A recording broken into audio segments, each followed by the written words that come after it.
Hey guys, the air regulation question for the day is coffee or tobacco a psychoactive substance?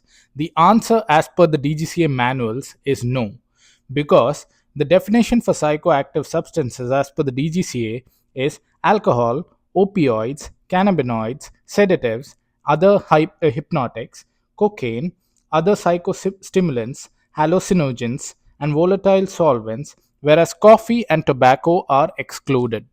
So, if the question comes, is coffee or tobacco a psychoactive substance on the DGCA paper, the air regulation paper, don't forget to answer a no. Happy landings, guys. Cheers.